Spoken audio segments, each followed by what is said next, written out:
Subhanallah.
Hmm.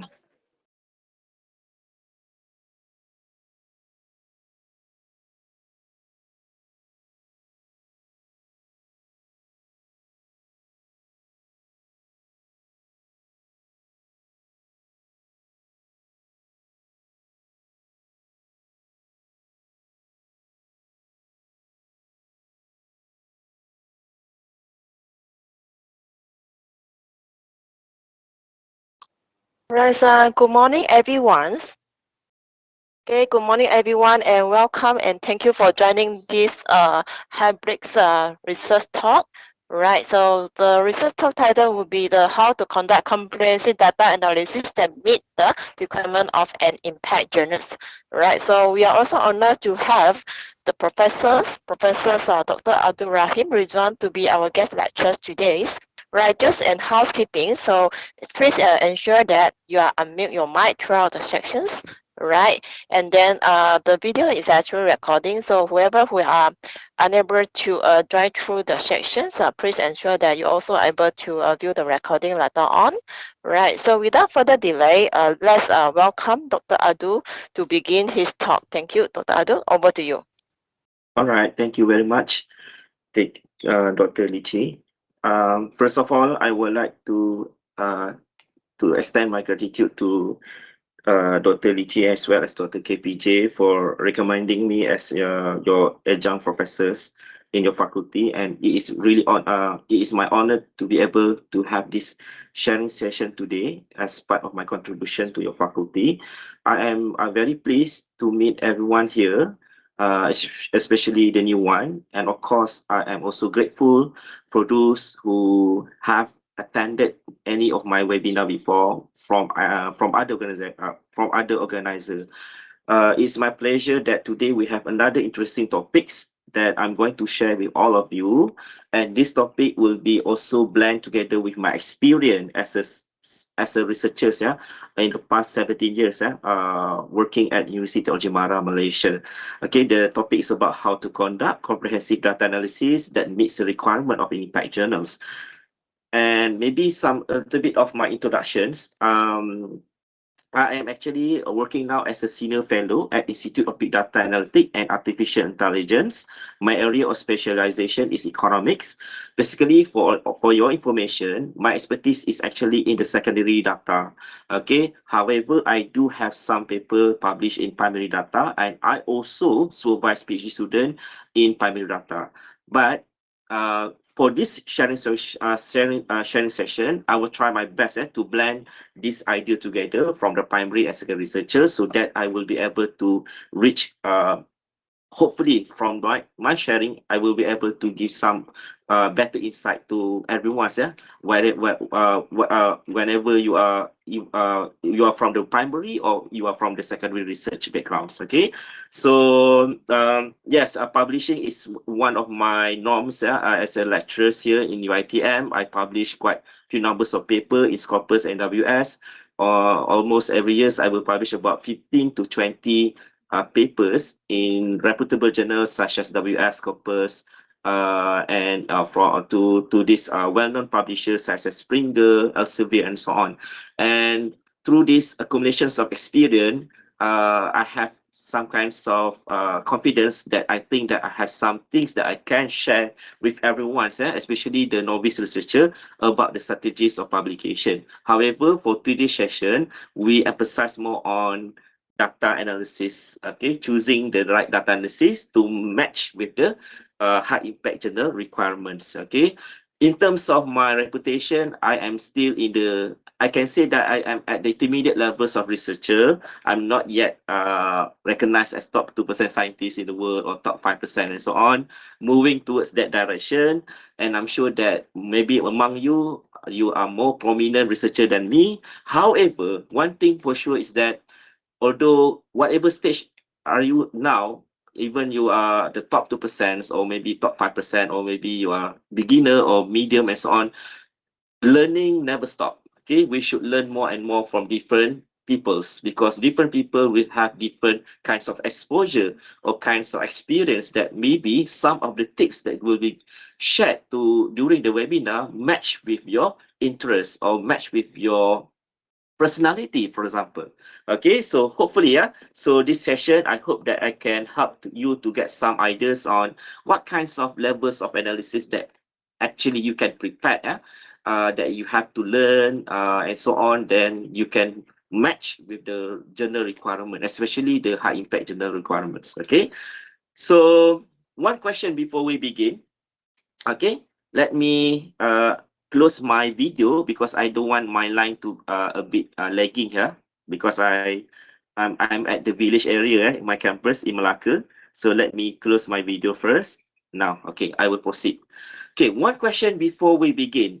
Ask yourself honestly, if your manuscript was submitted today to a top Q1 journal, would your data analysis convince a reviewer that your findings are robust, reliable, and worthy of publication?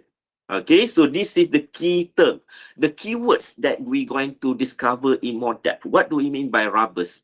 What do we mean by reliable? Okay, and how is the expectations of the editors when you are submitting your work to them, especially the top journals like top 5% journal or Q1 tier journals? Is it worthy for them to publish your paper based on the analysis that you have prepared? So here today webinar is designed to help you answer yes. Okay, so first of all, let's see why. Okay, many good papers are rejected. So I'm stating here good papers, okay, because assuming that maybe you have that kind of experience already, writing a paper and then you submit to the journal, but still get rejected many times, from journal A to journal B to journal C, which is this something also occurred to me. Sometimes when I produce paper with my team, I feel that we already have that best versions of the paper with the latest advanced techniques, with all the latest issue and so on. But when we submitting this paper to this good journal, it keep on rejected. Okay, especially the Taiwan. And we kind of wondering why. And of course, this webinar today also going to help me myself to figure out why there. And yes, at the end, what we want to do here is to reflect. Okay, there are some things that maybe we are missing when we do some kinds of analysis, the steps of procedure and so on in our papers. So the problem is really the topics. Okay, this means that it's not because of the topic. I believe that majorities of you already know how to find a good topic from the issues that happen, because this workshop or this webinar is not about strategies to publish paper step by step from A to Z, which is usually is for the beginner. I assume that majorities of you who coming today for my session is already have that kind of experience. Sometimes publishing in a good journal, sometimes publish in a non-index journal, but sometimes you figure out any good strategies in order for you to penetrate into, for example, Elsevier WSQ1 paper. So what is not enough based on your analysis? So therefore, we have this session today. So most manuscripts are rejected because they fail to convince reviewer that the analysis is rigorous. Rigorous here means that we have like very detailed step-by-step analysis. Because you see what, when we are doing the research analysis, it's not like we have to just display the final outcome. There must be a procedure, step by step. Let's say my field in economics. Usually when I handle the time series data, I need to first check the data stationarity. So I have the unit root test. Okay, and then we followed by second step. I have the AR configuration through F statistic, for example. And then I perform diagnostic tests, for example. And then I run the short run, and then I run the long run. Okay, and besides that, maybe I should have another test act as a robustness. Beside ARDL, I would also equip with FMOLS, for example. Okay, that is rigorous. The step is very in-depth, very convincing, comprehensive at the same time, and follow the order, and follow the how the words usually present the analysis. So this is based on examples of secondary research. Of course, if you look for the primary types of research where you run PLS, also they have the step-by-step that you have to show. Okay, the COBA analysis and sensitivity analysis, All those steps should be there in your paper. So the best way, what you can do, if you are not familiar with the analysis rigorous, okay, like as I said here, it is actually rigorous here, show the in-depth of analysis. What are the steps has been involved? You should get familiar through downloading the article published in the Good Journal, Q1 prior, okay, from any publisher. Then you can see that majorities of these people who publish in Q1 Tire Journal, you can see that they are having almost similar rigorous analysis conducted, either you are using primary or secondary. So that is the first lesson. Okay, get used, get familiar by downloading the latest journal published in Q1 Journal and see how rigorous the analysis has been done. And you have to replicate the same thing like how they did. Okay, so rigorous, comprehensive can be the same thing.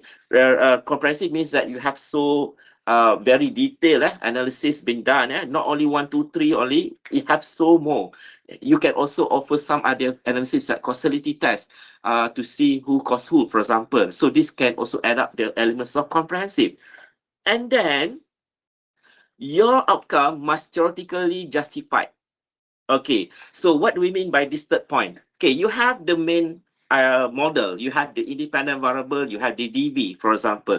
Theoretical justified means that, of course, when you selecting the variable, you should know the theory behind the relationship between the variable, the independent and dependent variable.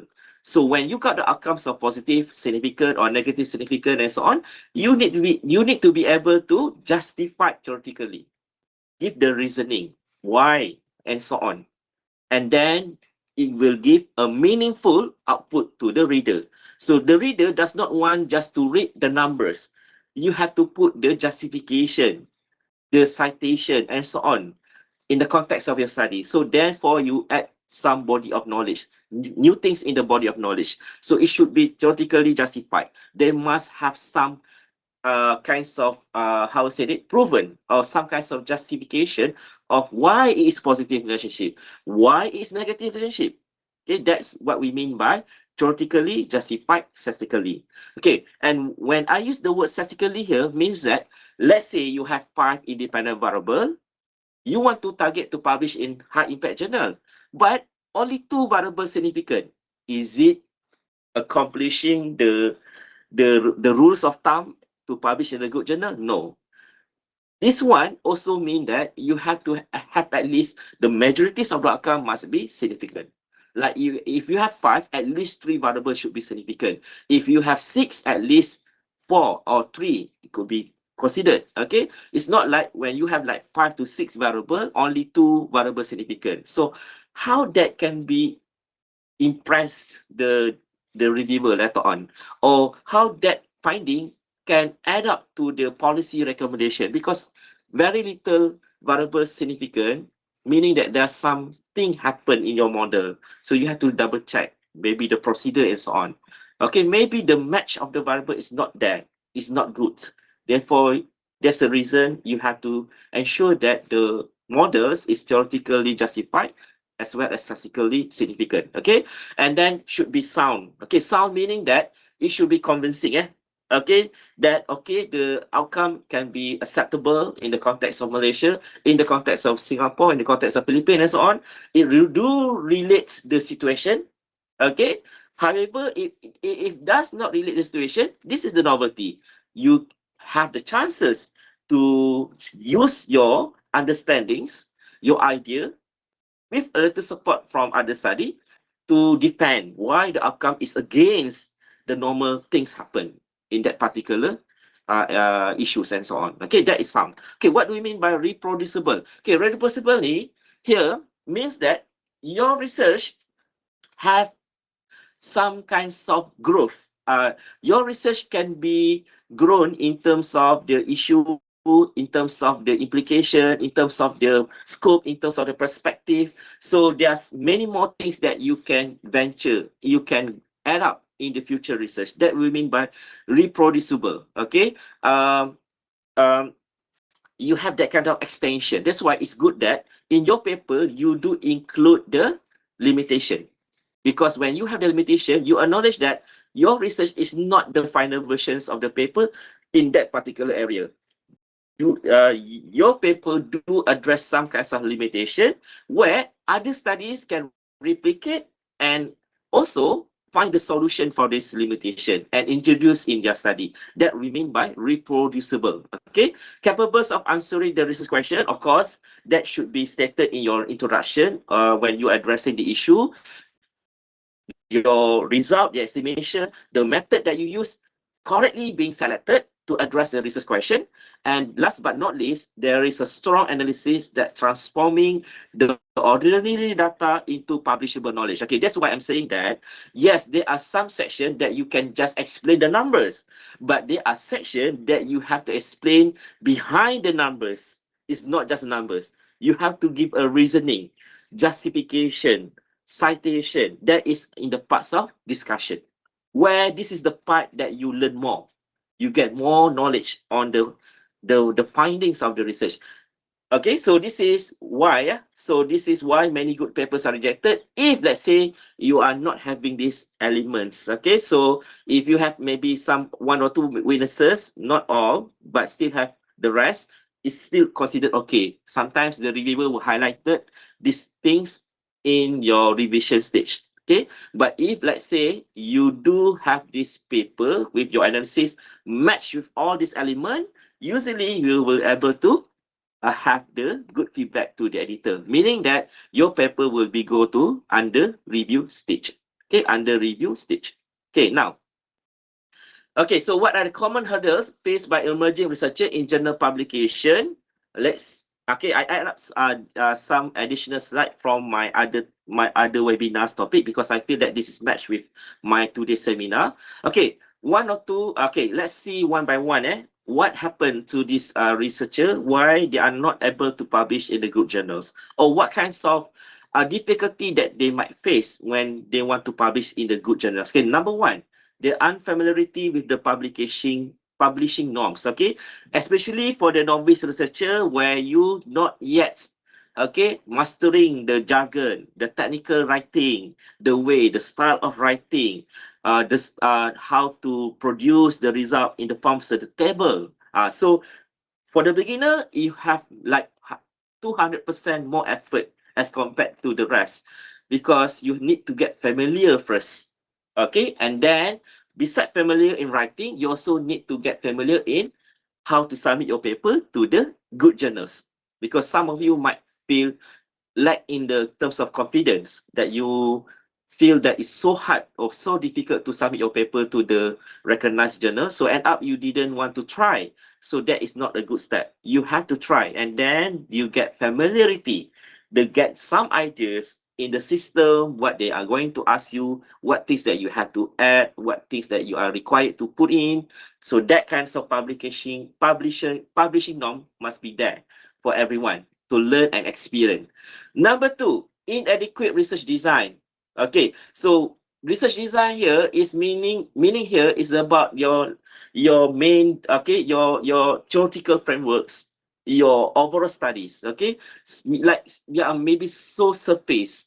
Okay, it does not really address the things the editor wish to see. Okay, it seems that your framework is too simple, like you only have 3 independent variable and the one DB. What do you expect? Okay, you don't have moderating, you don't have mediating.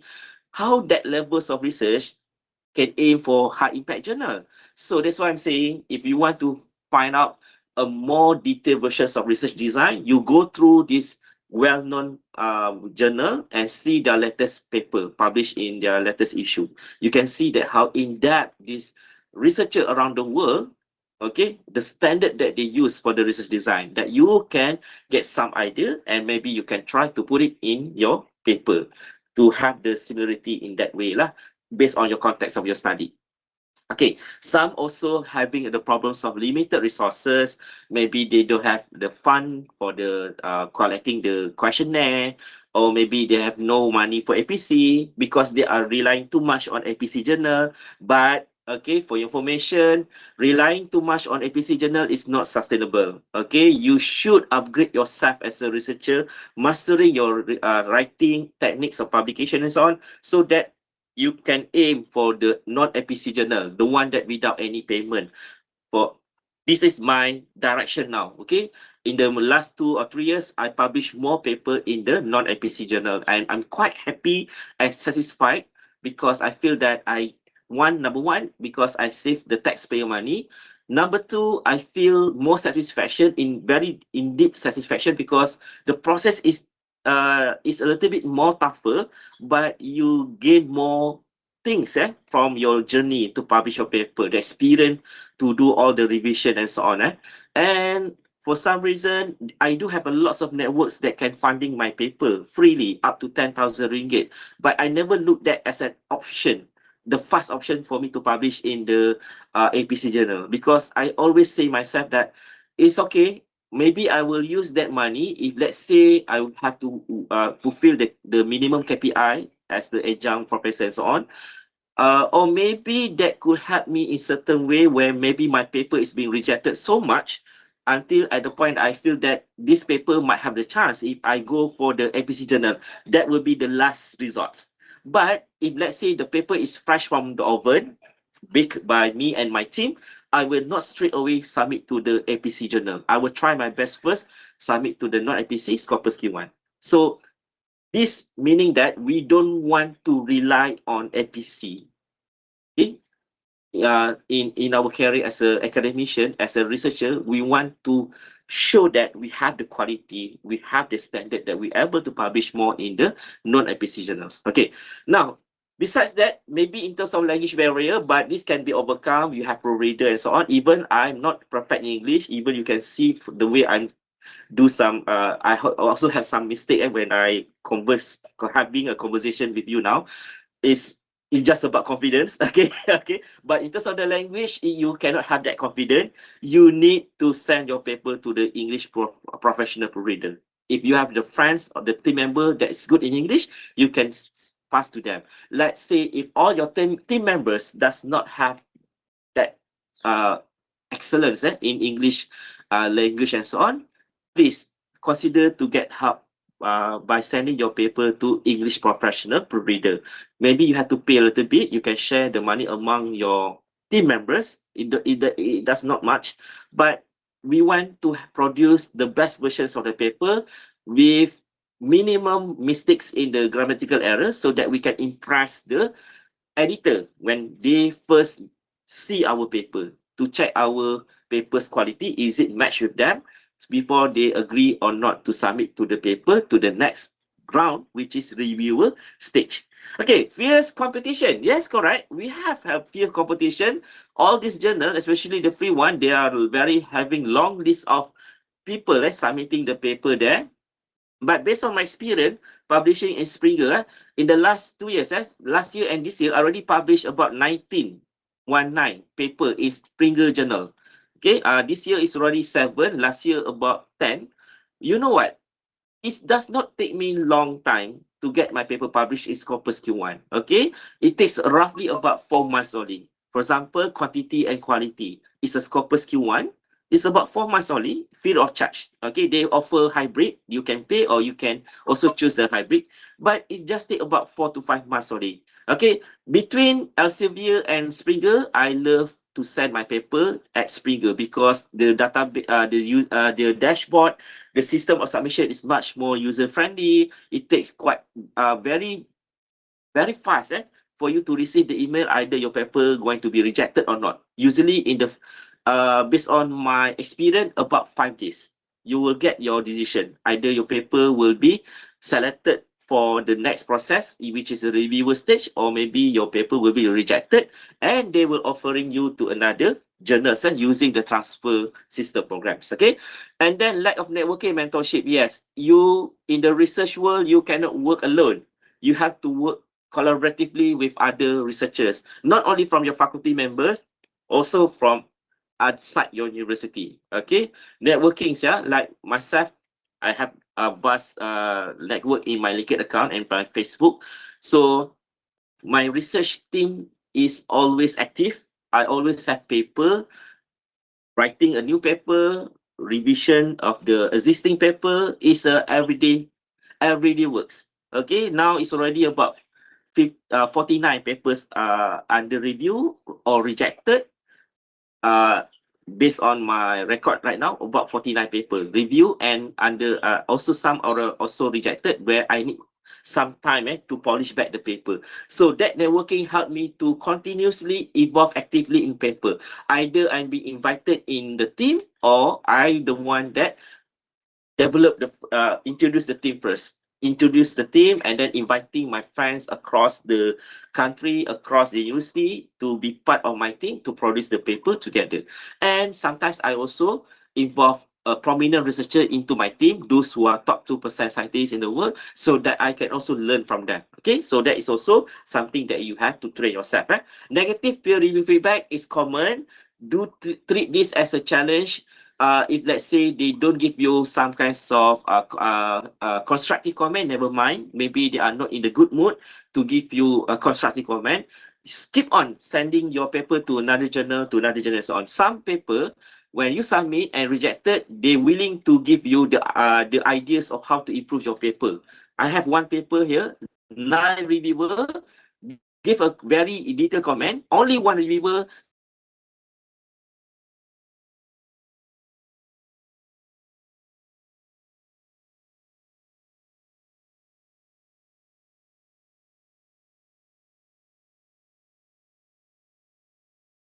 is my line problem. I'm sorry, Okay, let me, okay. So although 7 reviewer agree to give me minor and major revision, but because one reviewer give a comment on my methods, and as I said, if something is not right in your method, although the rest give you a good feedback, give a chances for you to review, to revise your paper, sometimes editor will take very harsh decision where they will reject your paper. Anything that related to methodology, usually if it is not convincing enough, you will get the rejection. But if it is like a very light problems in your methodology part, then you can have the chances to improve your paper. Okay, you have the chances to improve your paper. And then rejection, discouragement, this is normal. As I said, never take it into your heart. Just keep on do your best to polish your paper. Nowadays, we have AI to help to assist us to do the revision. And then you have to check either the AI give you the best versions of answer. But I do have the benefits of AI because from the AI, that's the reason why my paper is being accepted more and more. Okay, because of it facilitate my process of revision faster, and I also get some good idea on how to polish my writing and so on. So that is the benefits of AI. Balancing responsibility and publication fees. Okay, I think this one is already covered. Okay, now moving next. Okay, today learning outcome. By the end of the session, participants will be able to understand what impact journal expect, design an appropriate analytical strategy, choose suitable statistical methods, justify analytical decision, strengthen empirical evidence, and improve publication success. Okay, let's not waste time. I will straight away go for the next slide. So what makes an impact journal difference? Impacts here, you mean, okay, how we define impacts. Okay, impact journal, you can imagine it's a WS journal Q1, or you can also imagine it's a Scopus Q1 Q2, WS Q1 Q2. For me, these two types of impact, which is WS and Scopus, Kaya T1 Q2 is considered as impact journals. Okay, it's considered as impact journal. Okay, high impact journal do not publish data. They publish the new knowledge. The new knowledge that you generated from the data that you accumulated.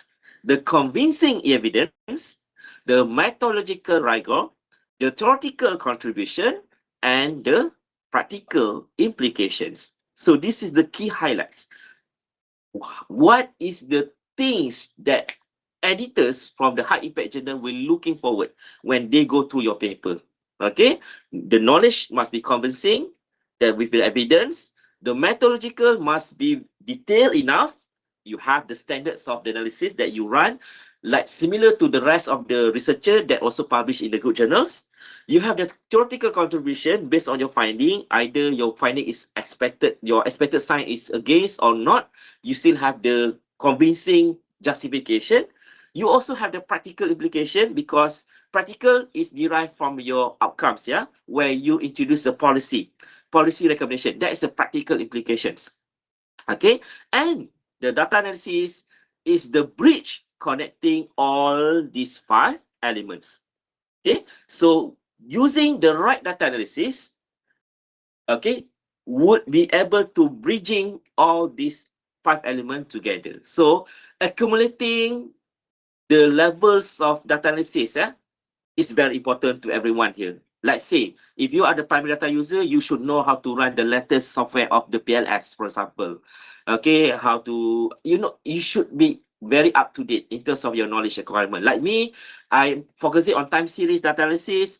Now, I have been using ARDL for the past 20 years, doing my research. But the ARDL is actually transforming into another kinds of different tests. Like we have Fourier ARDL, we have and ARDL. There are some kinds of innovation take place. So by acquiring this knowledge, I can also play myself as a latest researcher producing the novelty of result, where I can also have the chances to publish in the good journals. Okay, so this is the requirement needed. Okay, so because I think based on my observation, majority the highest barrier to everyone, especially those doctorate, once you have finished your study, when you come back to your university, and then you play your role as an academia lah, doing the classes, supervision and so on.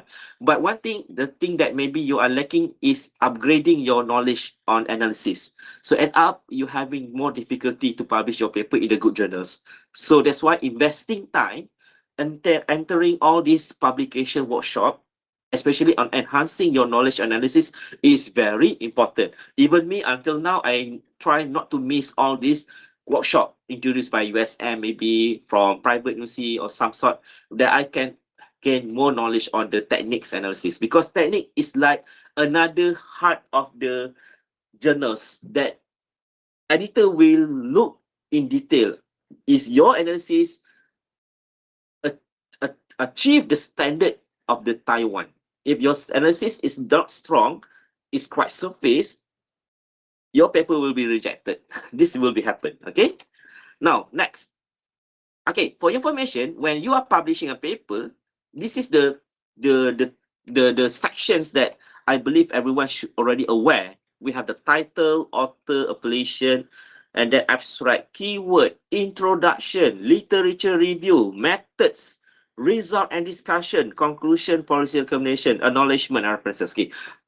Hopefully everyone already have this in mind. Yeah, you know the structure of the paper. But okay, when we talk about publication strategy, okay, the best strategy that you can begin with is through data collection. From understanding the issue, you know what happened around, and then you able to translate it into the data, collect the data, run the analysis. When your result is good, then you can start doing your other parts, the other parts of the paper, such as the introduction, the literature review, methodology, and so on. So this is the common way of doing paper now. Either you are from the primary data analysis or secondary data analysis. Only exception for the PhD student, where you have to run by one, step by step, starting from chapter 1 and 2. But if you are doing paper, usually even my friends from primary research background, they agree with my idea that even primary data, they start with the issue, come up with the theory that they want to follow, have the questionnaire verified by the panel expertise, and then go for the data collection, run the result, and the result is okay, then they will start the projects. And then they will invite the friends to do the introduction, to do the literature review, and so on, because this is the style of doing the paper, even for also including the secondary data user. This is what we do. Okay, why that we are practicing this way? Number one, this can affect the psychology, the psychology effects to the members. Okay, when the result is done and we got a very good result there, something that we can offer to the journals. So usually in my case, when I already run the result and I got the good result, I will start to form the WhatsApp group. I will have 1 or 2 members from my faculty, from my own university, and the rest I will invite someone outside my university, either from other local university or other private university or from foreign countries. Why? Because usually I love to have many different university as the authors of this paper. Okay. And then I will start to explain to the WhatsApp group about the result. This is the model, this is the issue, this is the model, this is the outcome that we get. It's very convincing. Now, let's start to work on this paper. Who will do the introduction? Who will do the literature review? Who will do the methodology? Data analysis and discussion, I already done it. So I finished my role. And then who will do the abstract, conclusion, and policy recommendation? This is the style of doing research with different partner across the university. Okay, this is what I'm doing now. Okay, that's why I producing more and more paper. Okay, because this style really help in terms of giving some moral boosting, where your result is convincing and you can play your part to contribute in the section. Besides that, in university in Malaysia, based on Myra score, if you are the only person from that particular university, you will get the same mark as the main author, also the same mark as the corresponding author. Okay, this is the game. This is not a game, because everyone want to be the corresponding author lah, okay, or main author. Okay, but if like we are not really into that ranking and so on, we also can be satisfied if we are the only authors from that particular university, because in Myra score, you will also receive the same weightage mark as the corresponding or the main author if you are the only one from that particular university. Okay, that's why if let's say if I inviting my friends from my same university to be part in my team, I try to be fair. I will not put myself as a main and corresponding author at the same time. Why? I will pass either one to my friends, because I want that every research partner in my team to get the same marks in terms of the weightage. And they can also use that paper, if the paper published, for their job promotion in the futures. Okay, so this is kind of things that happen. This is about how you lead your research teams. This is also about leadership. That's why I'm saying somehow when you do a lot of research, you have a lot of team and so on, you are also developing your leadership skills. Research do related to leadership skills, how you handle the researchers, witnesses in your team, how you put your empathy to give time for them to have the enough time to finish their parts, how you arrange the time to have the meeting. All that is also related to the leaderships. Okay, now, so this is the style, as I said. Okay, now let's see here. I have this my mapping. For your information, I have this slide ready today at 6 a.m. Okay, I take about 2 hours to produce this slide. Of course, I'm using some of it I'm using from the AI, but that is not the problem. Okay, as long as we can integrate with our experience, that will be a meaningful presentation to all of you. Okay, now the research to publication journey. Okay, as I said just now, as summarized, you have some idea, the problems, you do some background checking in terms of literature review. Okay, you do have some, how I said it, if you are from the primary research background, your stage is a little bit more longer as compared to the secondary research. You have all this stage, research design, research problem, identify a relevant and significant issue, and do some exploring the existing knowledge and studies, and then identify what is not known or not well explored. When you have these 3 points, develop the theory and hypothesis and the research design, and then do the data collection. Once the data collected, you do the data analysis. Okay, comprehensive data analysis. Okay, in the elements of comprehensive data analysis, what things that involve, such as we have data screening, you have the cleaning data stage, handling missing value and outlier. So this also involved in the secondary data user. We do have some issue where the data is not sufficient. So there are some using the data interpolation and so on, and you can have the justification in your paper. Okay, and then ensure instruments are reliable and valid. This is for the reliability and validity. And then you have to ensure that your data pass all the diagnostic tests. Okay, check the assumption and the model diagnostic. And then besides that, you also have the model estimation, such as applying appropriate statistical or advanced model.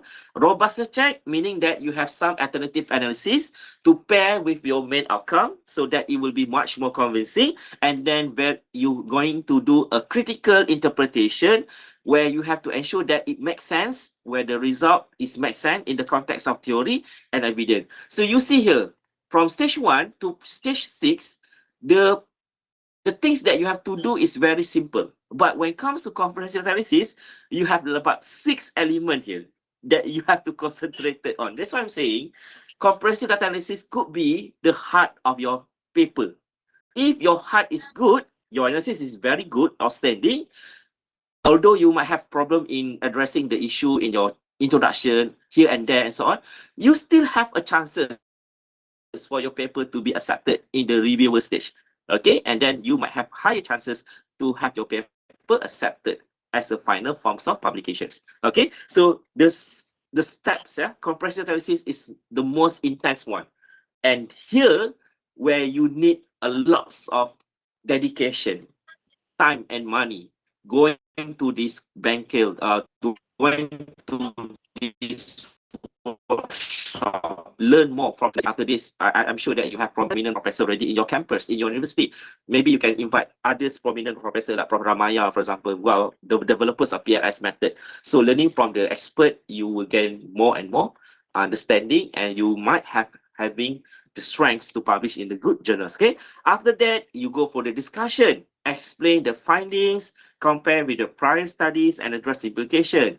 Okay, and then you go to the theoretical and practical contribution. This is a standard format. If you are doing the primary data analysis, this is a part that the reviewer want to see. After your discussion, there must be a section where you explain the theoretical and practical contribution, highlight the new knowledge or the real world impacts. And then once you have done all these stages, you can submit your paper to the high impact journal by communicate your contribution to the global academics and professional communities.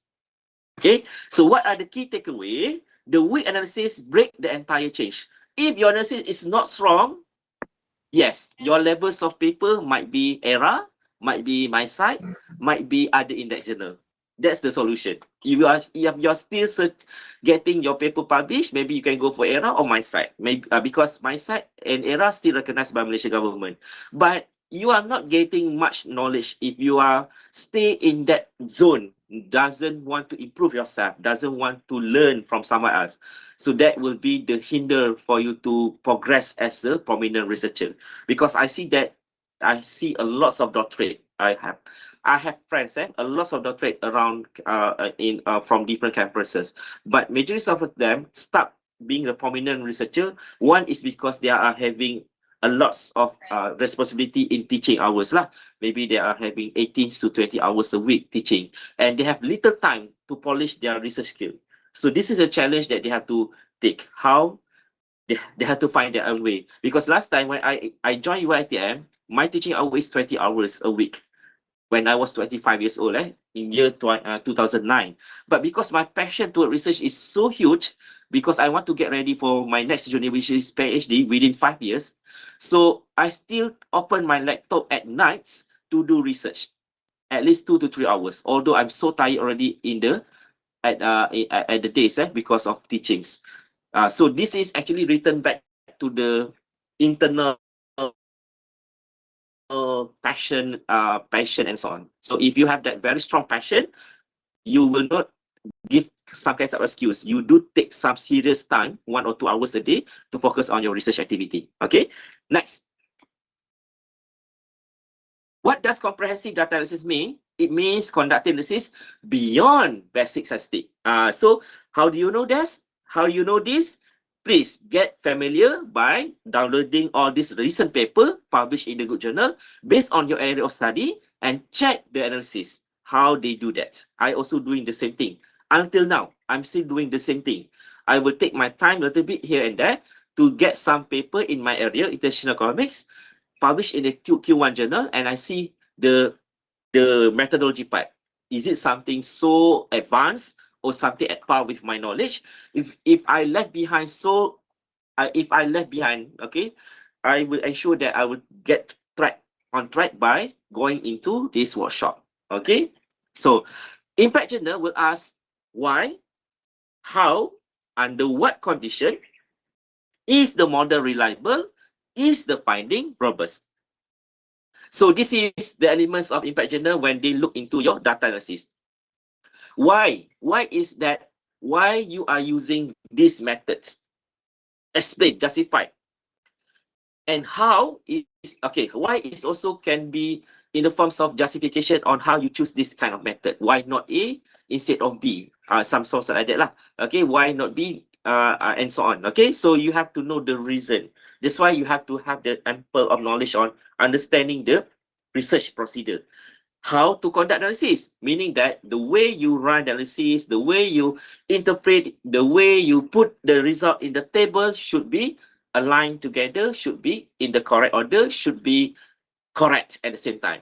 So this is how you address. Okay, under what condition is also the, as I said, you might have a specific condition that might change the choice of the analysis, for example. So you should know that, like in time series or secondary data, we do have this kind of condition. If your result is like this, consists of only I1, no I2, no I0, you use this method. If there's the I2, you use this method. So this kind of thing, how do you know? Of course, from the reading, from the journals, investigation, and so on. Okay, and is the model reliable? Meaning that your model, the variable set is enough, the numbers of variable is enough. It's not just 3 variable, you have like 5 to 6 to 7 variable. You have you have the correct numbers of period. If you are time series data, let's say if you are doing time series, at least you have 33 years of observation, for example. If too short, maybe the editor will also reject because the result will be not reliable enough if the period is too short. Okay, and is the finding robust? Meaning that is the finding have is a finding, how I said it, robust mean here is valid. Okay, meaning that the numbers of coefficient is correct. It's not too huge, for example. Suddenly you have all the rest is 0.02, 0.01. Suddenly there's one variable 25.0. That something is not right with your model. You already know there are some kind of outlier there. The result of the coefficient is even show something not in abnormal, some sort like that. So that could be related to the robustness of your estimation. There might be some issue there that you might misstep and up you producing unreliable results. Okay, do alert on these matters. Okay, next. Okay, evolutions of the data analysis. Data analysis has evolved, so must the researcher. So the way I study econometrics during my degree time at Multimedia University back in 2003, 2007, and then I pursued my master at UC Putra Malaysia. I have a chance to have a very good mentor, Prof. Dr. Al-Sadiq, and then I also have a chance to many professors at that time, Prof. Dr. Azadi, Prof. Dr. Lau Sing Hock, so many Professor Dr. Baharum Shah, all these are expert econometrics. Okay, and now most of them is already retired, and I work now as a lecturer. It's about 70 years already. In terms of the research and in terms of the research involvement, the evolutions, the data analysis, I think I can say that about 30% up to 40% has changed in terms of the expansions of the analysis as compared to 20 years ago. So these 20 to 30% changes, I maybe have about 10% that I learned. Another 20% I might have difficulty to learn because there's no specific course offered in Malaysia, or I don't have the mentor to teach with me. So maybe the only way that I can learn is if I will be able to invite this prominent researcher, acquire this knowledge from overseas, and ask him to join me together in the team to produce the paper utilizing that methods, and I can also learn from them. So that is the solutions. Okay, now traditional focus on describing what happened. So for example, you have descriptive statistic, summarize and describe data, and then you might have the correlation measures of the strengths of the relationship. Or the third one, simple regression, examine the effects of one variable on another. Okay, that is a traditional. Okay, for information for the traditional, you can also aim ERA Index Journal. it can be publishable. Okay, so for the novice researcher who don't know how to do research, maybe they have very issue in the data analysis and so on, you can go for traditional. Train yourself first from the traditional way of doing research. Like I have published paper in my site in ERA, just doing the traditional methods, just do the descriptive analysis, still publishable. Okay. However, as I said, we cannot stay too long in that zone, comfortable zone here in traditional. If you want to be a prominent researcher, prominent professor in your particular area, you have to learn the modern way, focusing on explaining, predicting, and creating impact. For example, advanced relationship. Here, you now start having mediating, mediation, moderation, interaction for the secondary data. Okay, so having this will give you more impacts on your outcomes. Okay, more complexity, but they can address more issue that happening around. Okay, and then dealing with complexity.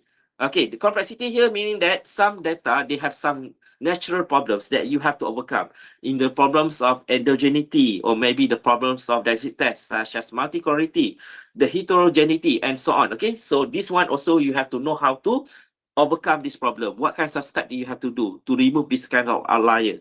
Okay, and then you apply the advanced model and techniques such as SAM, PLS-SAM, panel data, time series, non-linear model. So this is under advanced model and technique. And then do some predictive machine learning.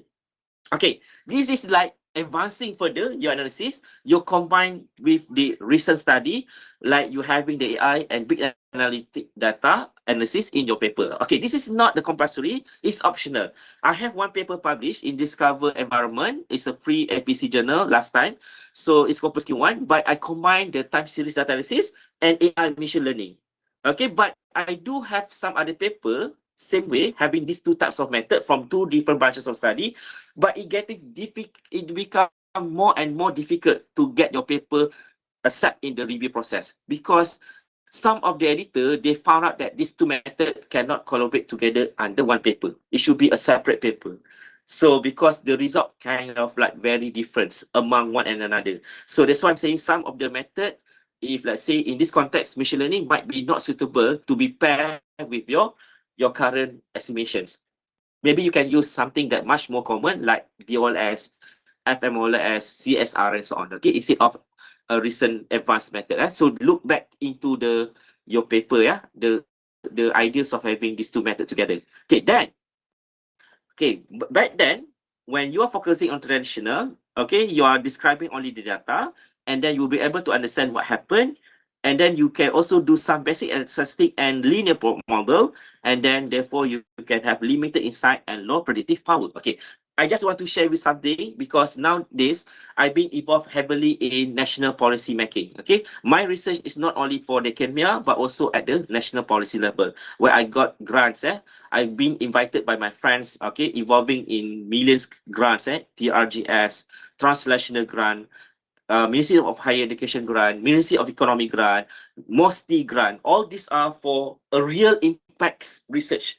So based on what I go through, when we want to come up with the policy recommendation, if in the areas of academia, you have to use the modern method to do this, to ensure that your paper publishable in high impact journal. But if you do for national policy level, you only need to show or apply the traditional way. Okay, traditional methods of analysis, meaning that you do the yes, of course, you do the literature review, and then you build up the questionnaire, and then you go through the expert revision on your questionnaire, and then distribute the questionnaire, and then you do the descriptive analysis, and for descriptive analysis you do the thematic and so on, plus, and then you can get the framework and the policy recommendation. So that is the stage when you are dealing with the national policy. In the national policy, we don't require for you to do the PLS and so on. It will not reach to that level, only this level, because national policy, the grant is usually 6 months only, 6 to 9 months only. So we don't have time to have a very concrete. But at the ministerial level, this method, traditional method, is sufficient. Okay, this is just additional because For information, I really involve a lot in national policy right now. Okay, that's why I have now accumulated of 4.5 million grants already, based on my records of researcher. Okay, and I joined doing these two types of research together with my team. One in the academics area in my field of study economics. Another one is in the forms of a real problems, a real framework for the policy, for the national policy. So balance, we do both for the community and the society at the same time. Okay, and we have the point below there now, focus on explaining, predicting, optimizing. Okay, so that is the focus under advanced leadership. And goal, generate deep insight and business impacts. As for the approaches, advance the model and robust techniques. Okay, advanced model, and then outcome, high quality evidence, actionable solution. So the bottom line here is that the complexities of the business and data has increased, correct? To publish in high impact journal, our analysis must be deeper, smarter, and more rigorous. Okay, that's why, to honestly speaking, if you want to submit your paper and publish in high impact journal, you have to acquire the modern techniques of analysis, acquire all these elements, then you have the chances. If you only go for traditional method, don't ever dream that your paper will be accepted in Q1 journals. Okay, that work is not sufficiently enough to achieve the standards set by them, by the editor. Okay. All right, moving next. What editor look for? Editor will ask 5 questions immediately. Is the question important? The research question in your paper, what are the question mark? What are the things that triggered you to pursue your research research activity, to do the research? So is your research question do address very important issue in the country? What will happen if the issue being prolonged, being ignored by the government, for example? So that kinds of levels of expectation from the editor. Number 2, is the methodology appropriate? Methodology must be appropriate and comprehensive. And then, is the analysis rigorous? Okay, I do mention about the meanings of rigorous just now. Must be very detailed, very in-depth. Is the contribution clear? Your contribution must be convincing, okay, must be ready there. It seems like convincing and ready. Something like easy to digest and something that practical at the same time. And will reader learn something new? Okay, so this is another aspect, because actually I just want to say here, when you write a paper, the one of the side that you should have some kinds of glimpse of happiness is when you do the policy recommendation. That is the platform that you feel that what you write here, the policy recommendation, will be read by the real policymaker, although you might not sure either this thing will happen or not. Okay, let me see here. Last time I do have some kinds of doubt, like if I publish all this paper in the good journal, is there a real policymaker from my country that going to read my paper? Because we don't receive the citation from the industry. Most of the time we receive citation from the academia. And then I asked this to the real policymaker at the platforms. Okay, I don't recall, is it webinar or face-to-face? And they said that, Dr. Rahim, actually, when we want to come up with the policy, budgeting and so on, first, what we do is that we do investigate what are the papers that related to the national policy from the local researcher. We're going to see this paper, type it in the browser, find it. Of course, we're going to focus on the reputable journal, the Scopus and Navias. We do read the academia paper from the university because we want to get insight. We're going to get the latest updated findings, empirically found, where we can also suggest it in our next 5 years national goal policy and so on.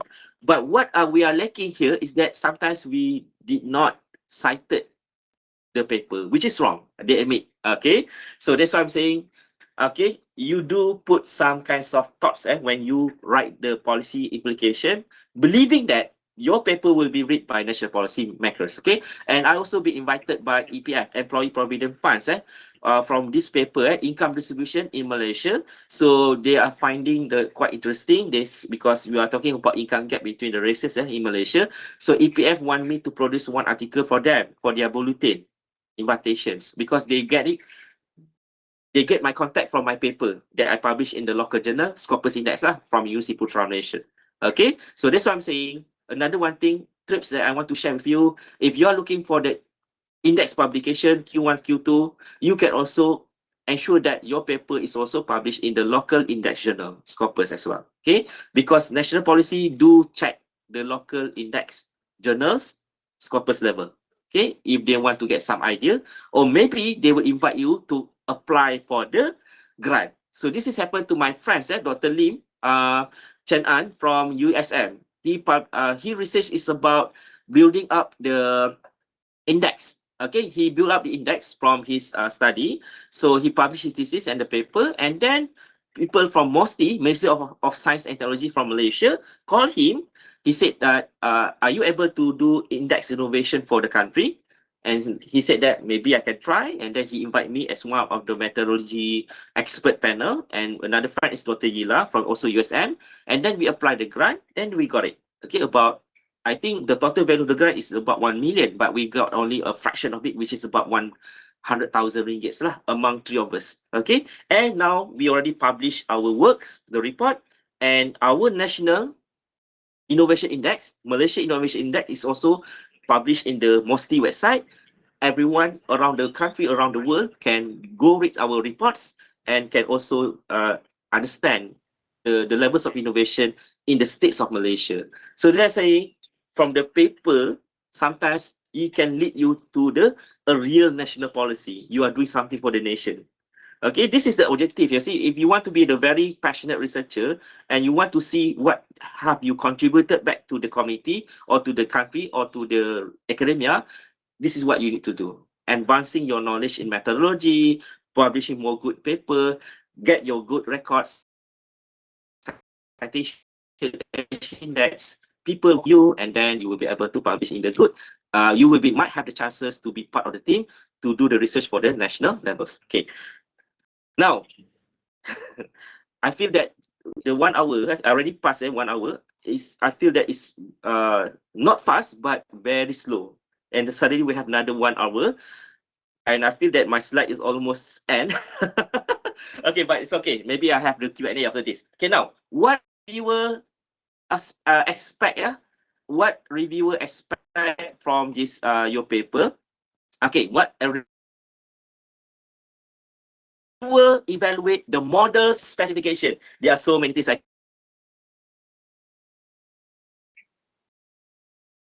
can share. Specification is a very important part in my methodology part, because in economics we have a lot of model depending on your dependent variable. If your dependent variable is economic growth, you are following economic growth model. And economic growth model, we have so many theory. We have solo growth model, we have endogenous growth model. Yes, that is a theory.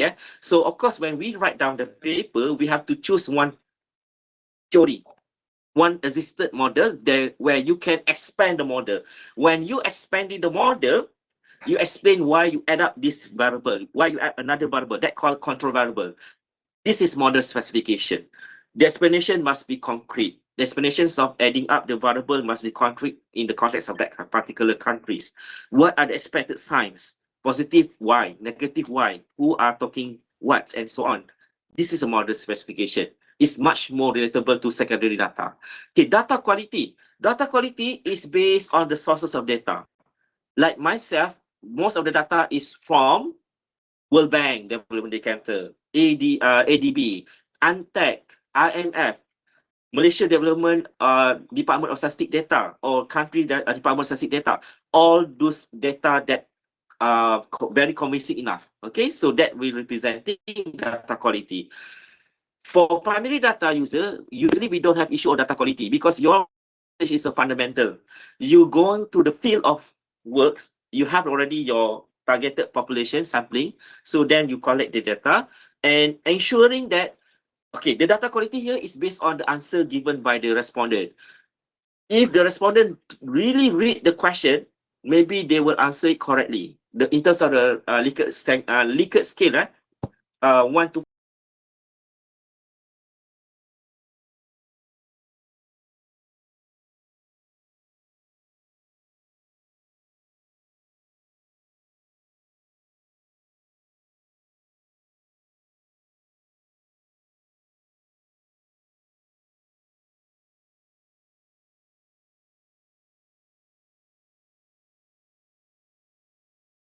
Sorry for internet, Dr. You're muted.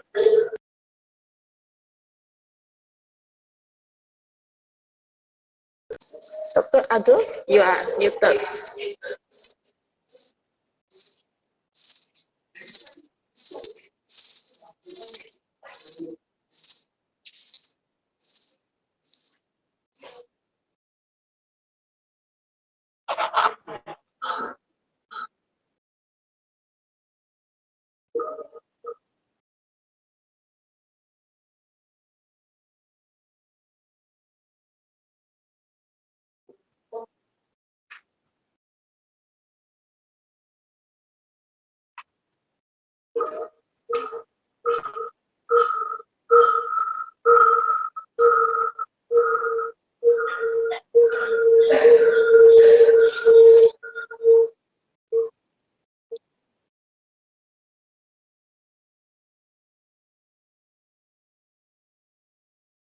Doctor, you are muted.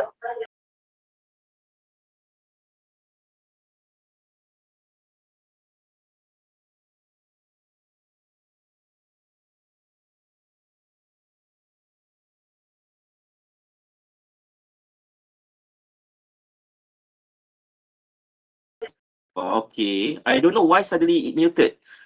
So Okay, so okay, Doctor, maybe you so have to repeat some part. I think 1 to 2 minutes ago. yeah, I Yeah, already yeah, yeah. explained very detailed just now.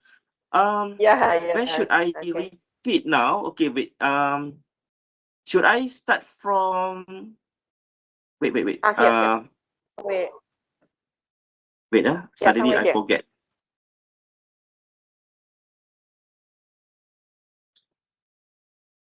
I think I should repeat from here. Yeah. I should repeat from here. I'm sorry. I don't know why suddenly it is muted. Yeah, I didn't click that. Okay. Yeah, So okay. Okay, thank you. okay, because we have another 1 hour, so okay, I repeat this part. Okay, now, reviewer evaluates. Okay, model specification. As I said, model specification is how you determine your model, how, from what theory, okay, that you choose, okay, as the foundations of the model. Actually, this one is much more for the secondary data. Like for example, you are running growth model, and growth model we have solo growth model, we have endogenous growth model, and you have to choose one. You cannot choose both. And for example, endogenous growth model, where your growth model is depending on capital, labor, and human capital. That is the foundation of model. Okay, and for your research, you cannot stop there. You have to expand the model into your version by including the control variables.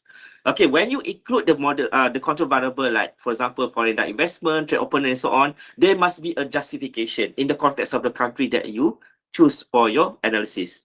So as a result, okay, your model specification is actually showing very in detail reasoning why you have this variable added. What are the expected signs? The positive, what do you mean? The negative, what do we mean? So this part is usually under your methodology part in your paper, model specification. Usually for secondary data, yeah. I'm not sure for primary. I don't think primary data have the model specification. Okay, and then the data quality. Data quality for secondary data user, usually you have to rely on data that available, provided freely, like World Bank, IMF, ADB, UNTAC, Department of Statistics Malaysia, or other country. That is reliable data that you can get data. You can get a quality data, so people were not questioning. Okay, and of course, when you read paper from other published journals or article, you do also get some more information where the data that they derive from. Sometimes I don't have the enough data for Gini coefficient. So that's why, oh, this person have complete data when they run the analysis. So where they get the database? So I will investigate from the paper, I will check the references, and then I go for the browser. That is one way. Yeah. As for the primary data, data quality is representing how lesser the outlier from the forms of the survey. So if the outlier is so small, that is representing high data quality, meaning that the respondent truly understand the question, truly evaluate and ranking or plot it or tick it in the right manner. Okay, so they don't just simply tick it without reading the question. Okay, so you know what, especially for PhD data questionnaire, it would take about 20 to 30 minutes for you to answer all the question, and sometimes some of us will kind of like having loss of passion. When we already complete half of it, suddenly we feel that it's too much. It's too much. The question is so a lot. At the end, you start feeling okay. Just tick. You don't think much. You just tick. You just tick. That will incur. That can at least lead towards an outlier in the outcomes of the survey. So that can affect the data quality. So primary data is much more complicated. Okay, that's why when you check back your Google survey form and so on, let's check the answers. If everyone is giving the best answer, that can confirm your data quality. Okay, statistical assumption is like statistical assumption here is actually the procedures lah. Okay, what stage, why you use this step and so on. Okay, and you of course you have to acquire this knowledge from attending the classes, from reading the journal. You have to understand why we need to have this p-value greater than 10%. Suddenly this one p-value must be lesser than 10%. Then you get significant result. This one, then you got no issue in your diagnostic test. You have to understand that is a statistical assumption. Okay, through the hypothesis testing, yeah, because not every single test having the same hypothesis. They might have different hypotheses. The hypothesis might be arranged vice versa. So end up your result must be somehow sometimes sometimes it's like this, sometimes it's like that. Okay, so you have to understand. Then you can explain correctly your outcome. Okay, robustness check in the context of secondary data. Let's say I'm using ARDL. For the robustness check, I need to have another example, another types of testing, such as FMOLS or DOLS or CSR, that act as a robustness check, meaning that we don't rely only one major outcome, long run elasticity from the RDL. Instead, we have the alternative analysis, maybe one of it or two of it, okay, to put inside together. And this usually will be commented by the reviewer. If, let's say in my case, when I only produce one types of analysis, which is RDL, usually there will be one reviewer that asking me to add more analysis as a robustness check. Something like that. So you know what? In my area, I already know the expectation of the reviewer, because I do this every day. The research thing, I do it every day. Yeah, including yesterday night, I just finished my research revision. Sometimes I feel a bit nervous, like time is so fast and I have so many people under review, and sometimes to get they ask me for the revision at the same time. I also have so many members from different countries. Sometimes I lost track. Sometimes I invite someone, but I forget to give them the job what I plan to do to give them, something like that. So it's a managing time is quite challenging now for me, yeah, but I have to stay settle down. I have to slow down a bit, then I can focus. Now, when we talk about interpretation, the interpretation must be correct, must be standard to everyone else, must be in depth. Okay, usually when we interpret the data, it's not just a number. We have to give the reasoning and justification. Some of the research, they will combine this together. Some will put it in different section. Okay, for example, the analysis, and then we have the discussion. Discussion, all the intense explanation with the citation will be put here. But for analysis, they only explain the numbers. So it depends on your style of writing when you do the papers. Okay, and then for the policy implication, yes, convincing policy communication, up to date, and usually you need to address in detail who should apply this, who should apply that. Ministry of Housing unit, for example, agency of here should implement it. So when you be able to address in more specific units who should be in charge when you having this policy, it will be much more better. It will giving much more insight to this paper. Okay, and of course the editor love to see this kind of details, yeah, where you address who going to be in charge on this policy and so on. Similar to your thesis writing, when you are doing your thesis PhD, you have the policy recommendation at the end of the section. Do address which agency, which ministry of the country should take action applying the policy that you have suggested. Address them, the names of this ministry. Don't make it too general.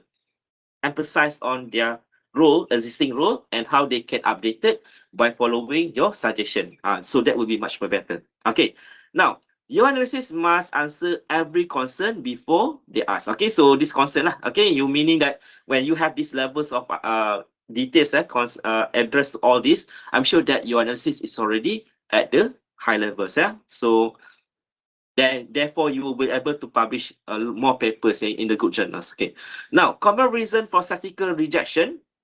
Number one, incorrect model. Okay, incorrect model here, I don't know how to explain in the primary data. Maybe primary data should be like you have this model and technology adoption, but your variable is out of space. Suddenly it's not related to technology adoption. I think that could be the wrong model. Okay, you are not using the tau variable, so that is very grave mistake. You might have chances to get rejected immediately when the editor see this mistake. Similar to the secondary data, okay, the model is there, but for example, as I said just now, I give the example back to the economic growth model. You are saying that you're applying the growth model, but suddenly when you expand to your version, suddenly you remove the original variable. You don't have the human capital, you don't have the label, you change to other variable. That is incorrect model. You cannot simply remove the existing variable if you are applying to that particular theory. For example, here is the endogenous growth model. Okay, that's correct. According to another example is STPAD. STPAD environmental model, you should have population. It's suddenly when you expand the model, you withdraw the population.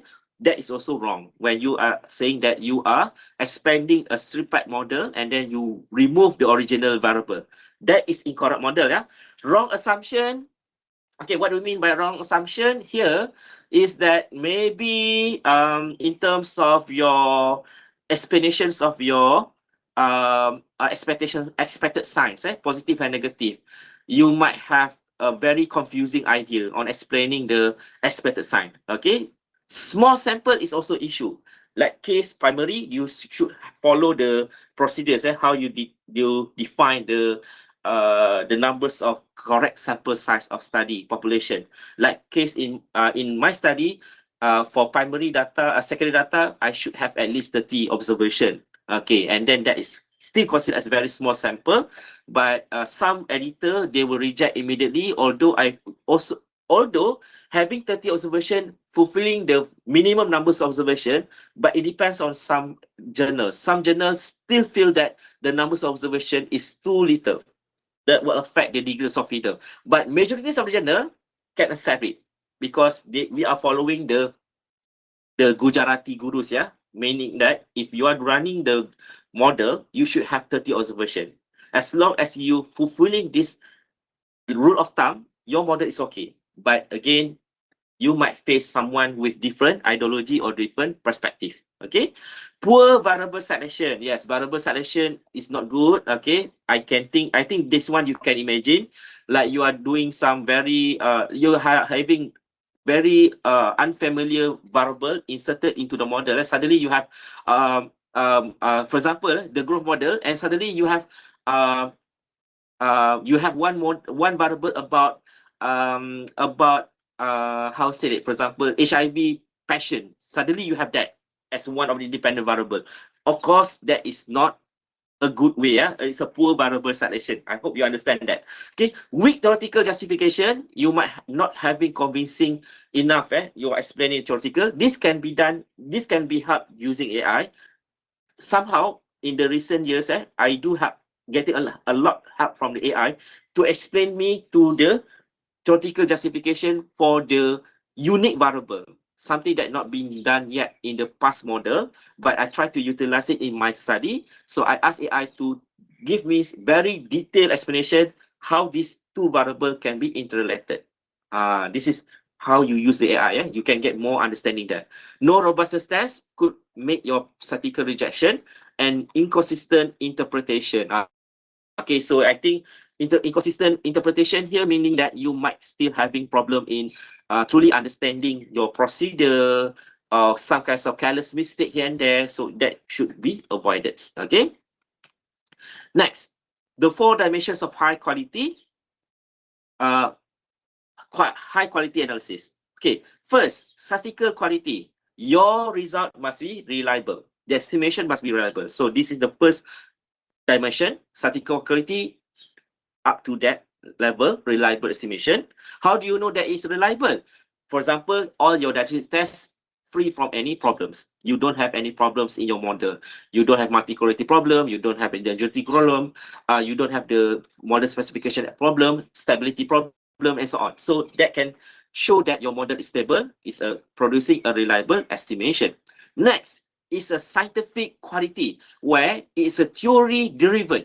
So you have all this, not all lah, okay, it's not necessary that all your variable must be theoretical driven, but at least the majorities of the variable do support the existing theory.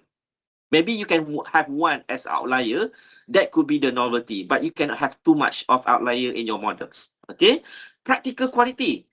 Okay, practical quality here, your output can be extended further, have more reproducibility, and have some insight to the current world issue. Okay, managerial relevance. So some people from industry can have learn something input from your findings.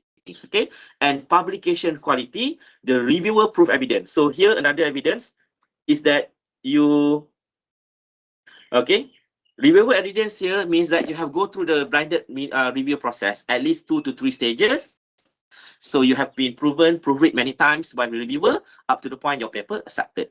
As I said, these journeys of your paper, since writing the paper until the publication acceptance, is a very meaningful journey. Every paper have their own story. Okay, where you need to put your heart.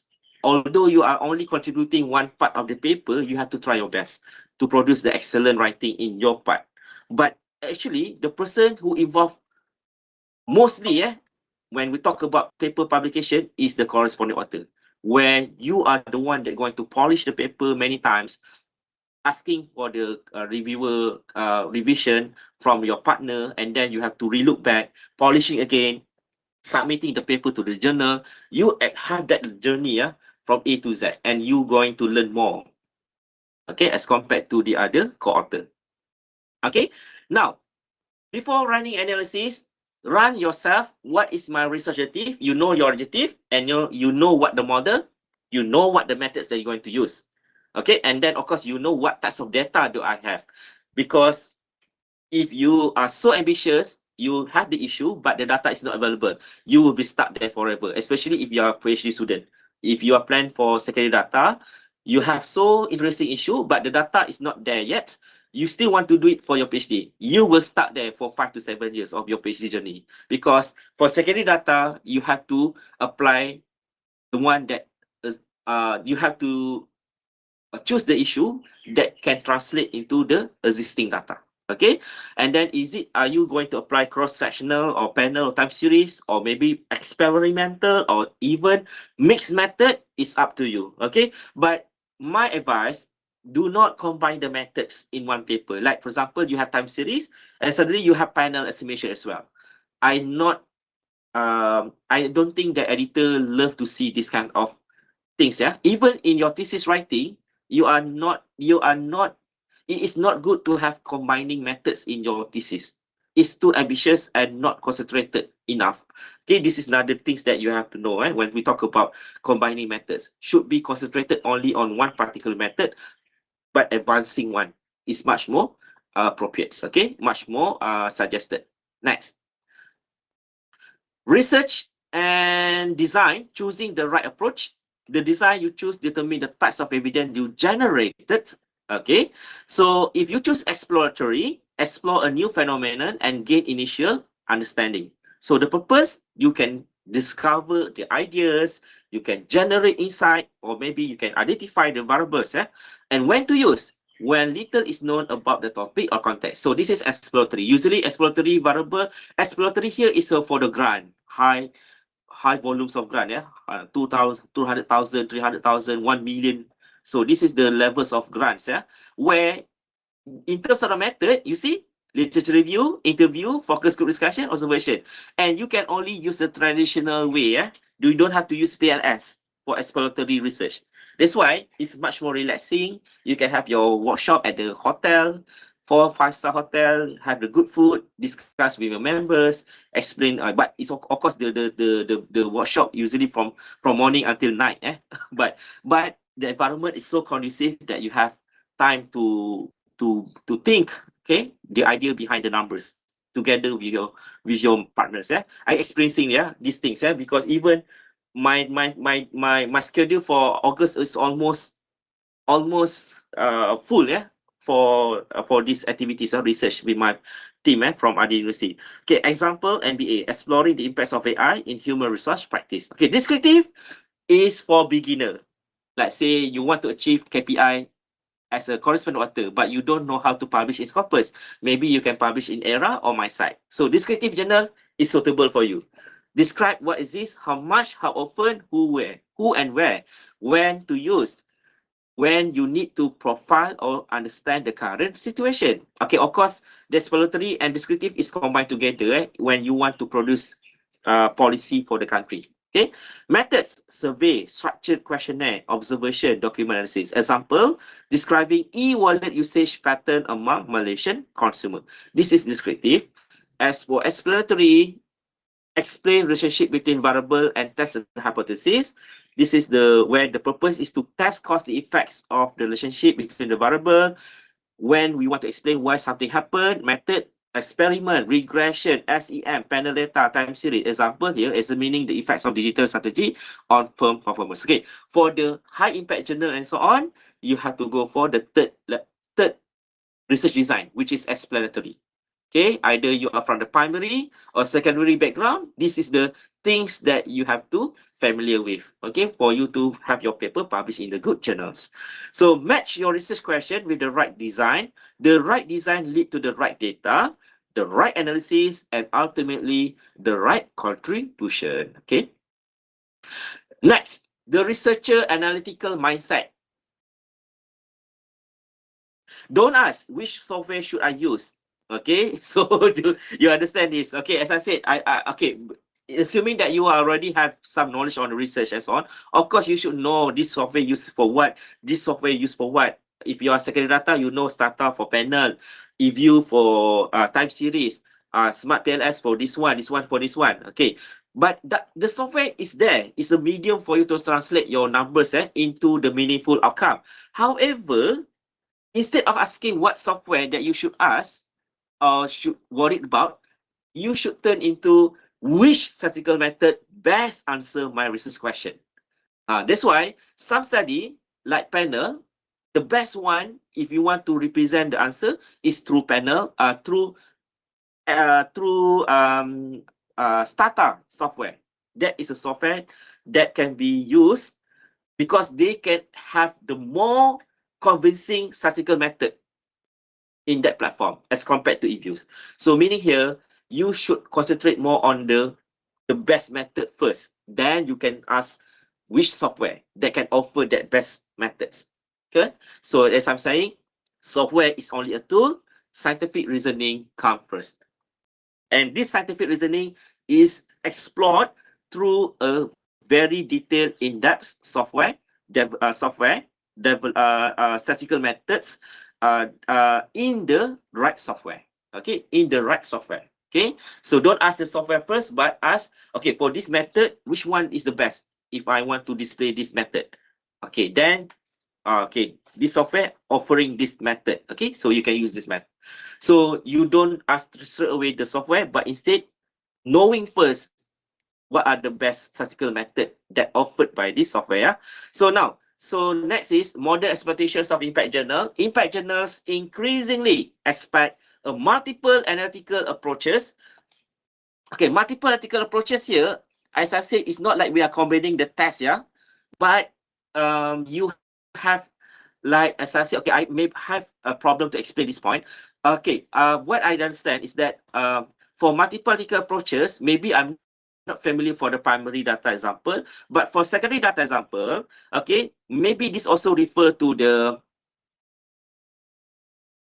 robustness checks, okay, where you have not one, but more alternative measurement for your standard analysis. Okay, multi-particle approaches also mean that, okay, I understand now, because in the method we have so many purpose. Some method is used for causality, some method to detect the relationship, some method to detect the sessionality. So we have to combination of all these types of method under one paper. It's not like your paper straight away go to the long run estimation, but you don't explain the sessionality of the data, you don't explain the causality. So that is wrong. Okay, we have to have the multiple analytical approaches. Robustness is the one that I said just now. You have alternative tests that can be at par with your main outcome, so that you are not just having this main outcome for your policy recommendations. Okay, sensitivity analysis is for the primary data analysis lah. It's a procedure. Predictive performance is also for primary. Theory validation is the one that you put in your writing when you justify the expected signs. Transparency and reproducibility. Transparency meaning that your model, your data can be accessible to other readers. That's why it is advisable to deposit your data in data repository. Okay, there's a system base that you can share to everyone. Okay, reproducibility, that you able to highlight what are the recommendations of future study, what are the limitations, so people can extend further of your study more and more in the futures. Okay, so that is what we mean by modern expectations. Okay, now okay, we almost end. Okay, from basic analysis to comprehensive analysis, the depth and breadth of analysis determine the strengths of your evidence and the impacts of your research. Okay, basic analysis here, we have mean, median, frequency, correlation, simple regression. Okay, I think this one is more to descriptive analysis.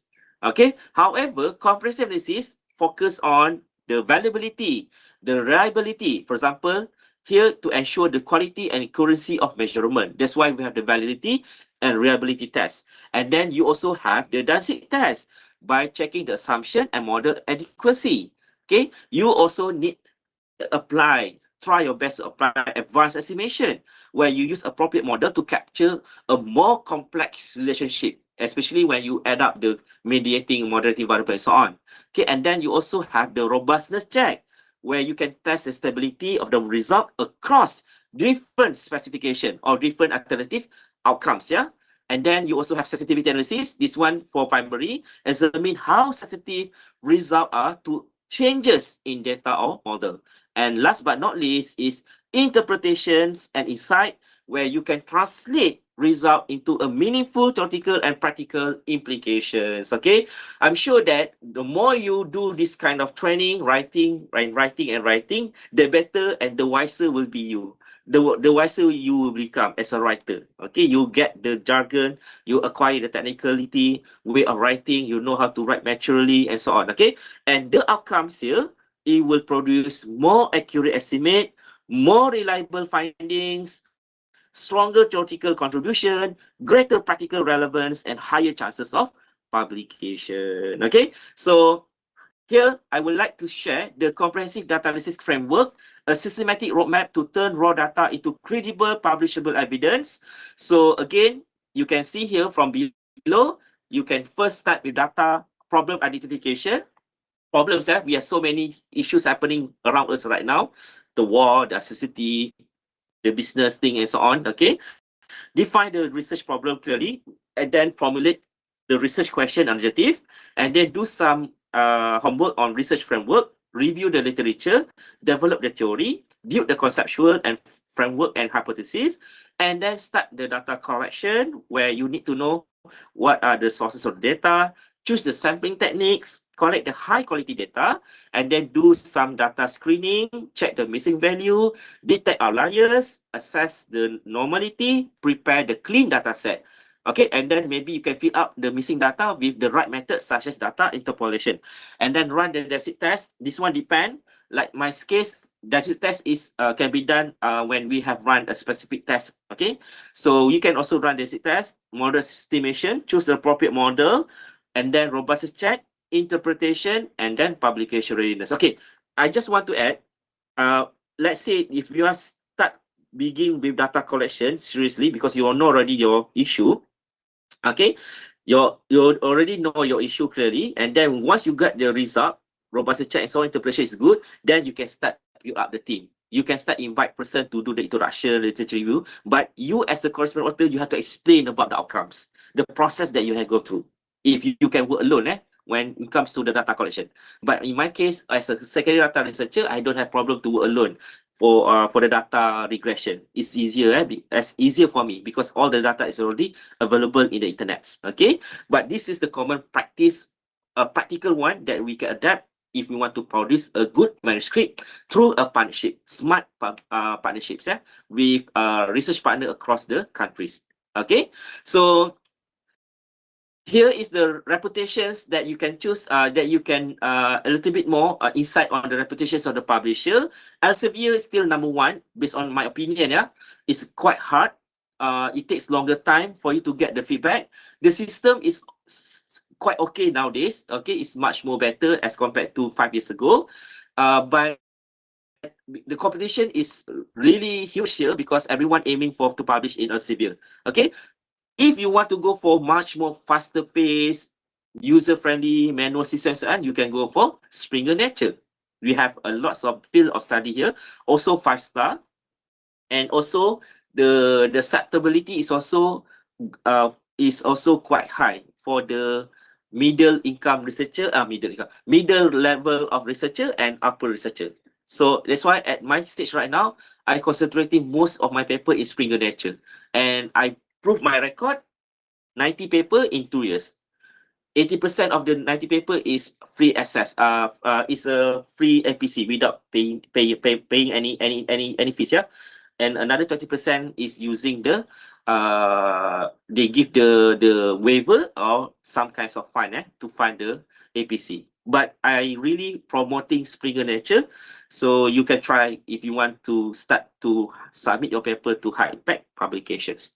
Okay, so this is my bright sides, my a bit about on my records. If you want to follow me in my LinkedIn account or maybe in ResearchGate, you are welcome to follow me. Maybe we can have some kinds of futures collaboration and so on. With that, I finish my presentation, and to be continued. Why?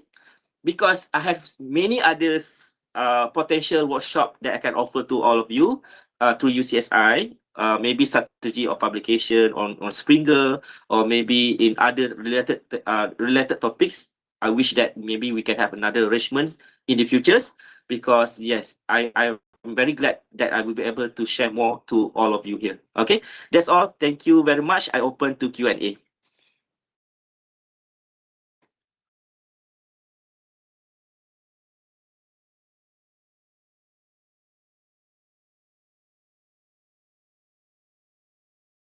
Okay, thank you very much for Dr. Ado for your insightful talk and also your sharing. So if there's any questions from the crowd, okay, from the crowd, you can actually just unmute yourself and also ask any questions, even though it's like your final project, your research method proposals, okay, you can just ask anything. Thank you.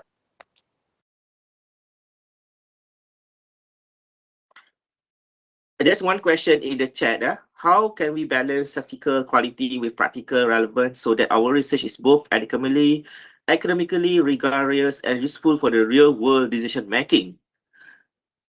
Okay, actually, you stress on the statistical quality first. You stress on that part first, meaning that ensuring that you are using the best versions of the methods, okay, that being using by many other researchers, okay, and through this usage of the right methods or the right techniques or the right software and so on, what things that you can improve after that is how you write your policy recommendations. As I said, to write the policy recommendation is good to address the specific agencies or the ministries who should be noted on your policy recommendation, not just the overview, some sort like that. Okay, so I'm sure that along the years you will have you can see the improvements on your writings of your policy recommendation, as well as your deepening in your analysis parts, where you how you explain and so on. Okay,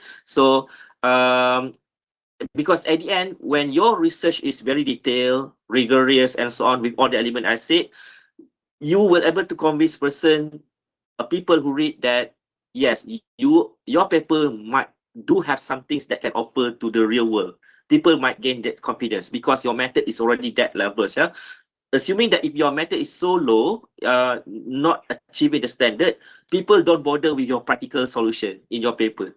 People will not. For example, let's say you're published in just non-index journal, and then you have the policy recommendation. Do you think that people will truly like take that as a important point for their policy decision making? I don't think so, because at the end, people will look into a rigorous step method, had a very in-depth method published in the good journals. Then people will start to look upon your policy recommendations. Okay. All right, that's one question. Any other question? You can put it in the chat. I'm ready to answer your questions.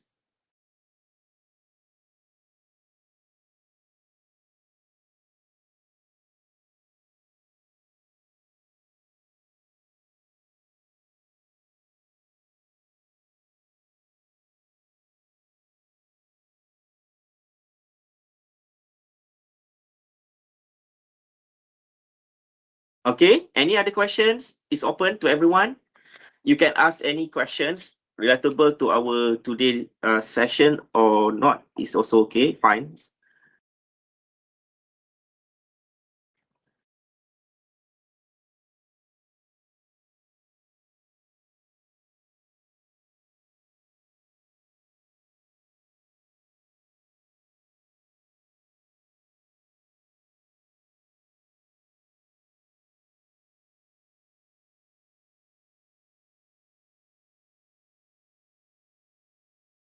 Okay. All right. Doctor, I leave it back to you.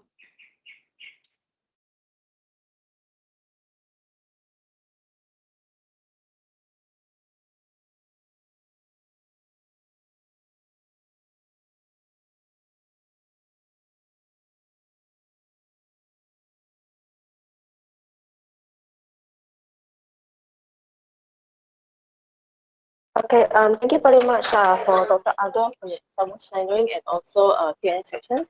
So for those students from UCSI universities, please hold a while please wait for 5 to 10 minutes. I need to get collect the right link for the SAA, right? So just stay in the meeting for 5 to 10 minutes. So when ready, I will post in the chat, right? So again, we thank you for Dr. Aldo. And then for the PowerPoint, as usual, you please wait in the meeting. I will share in the chat box, right? And also in future, if there's any meeting or any of the webinar, we also will be sharing among across the different university, right? So, and of course, the contact for Dr. Aldo is actually available in the lecture notes, right? So you can actually get in touch from him anytime related to research, right? So thank you so much. We hope to see you again, right? Thank you. Yeah. Welcome. Okay. Welcome, everyone. Right. Okay. All the best. Hold on. We haven't taken a group photo. Okay, sure. All right.